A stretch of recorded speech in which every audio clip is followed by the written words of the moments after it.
મારી નાની અને મોટી બધી બહેનો આપણે ભેગા થઈ અને આ સરકારને પરસે લાવશું કે તમારી એ યોજના તમે ચલાવો છો એની ઉપર આખા દેશનું ભરણ પોષણ અમે કરીએ છીએ અને આખા દેશની સેવા કરીએ છીએ બધાનું ભવિષ્ય ઉજ્જવળ બનાવીએ છીએ અને એનું જ શોષણ જો તમે કરશો અને અમારા સવાલો નહીં ઉકેલો તો આગામી સમયમાં જેવી રીતે જંતર મંતરમાં અમારા જ બાળકો હતા જેની ઉપર તમે લાઠીચાર્જ કરે છે જેની ઉપર પછી અમારી પ્રોગ્રામ થશે તો આ જે બાળકોએ ભોગ બન્યા છે ને એ અમારા પોતાના ભવિષ્યના બાળકો હતા અને એના માટે હવે બાળકોની માતાઓ નીકળી પડશે અને બળતો રહેવા માટે અમે પણ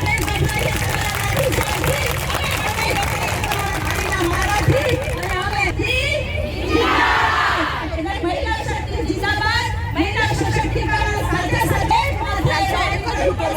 હજી પણ જે કરવા માટે છે ને એમને પણ બહાર નીકળવું પડશે આ સરકારને હરાવવી પડશે 2027 પહેલા આપણા પોતાના જે શક્તિ છે પોતાની તાકાત છે એ આ સરકારને બતાવો ઓક્ટોબરની અંદર જંતર મંતરમાં 25 લાખ આંગણવાડી વર્કર પર આ તમામે છઠ્ઠી ઓક્ટોબર યાદ રાખજો કોઈની તાકાત નથી જો આપણી તાકાત હશે તો કોઈ આપણે રોકી શકવાનું નથી એટલા માટે આગામી સમયની તૈયારી કરજો અત્યારે આપણા હકની તૈયારી અત્યારથી કરવી જોઈએ એટલા માટે પોતાની તાકાત અને શક્તિ વધારો હજી પણ વધારો એવી આશા સાથે આપ સૌને ફરીથી ઇન્કલાબી સલામી લાગે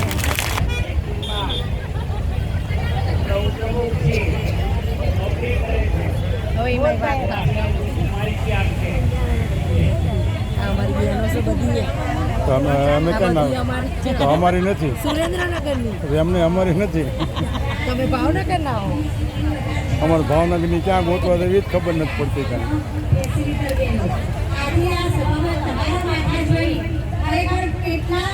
શબ્દોમાં તમને અભિનંદન આપું ને સોમનાથ જવાનું નક્કી કર્યું સોમનાથ વર્કશોપમાં ત્યારે એમનો વિશ્વાસ નતો કે આટલી બહેનો અમે આવશે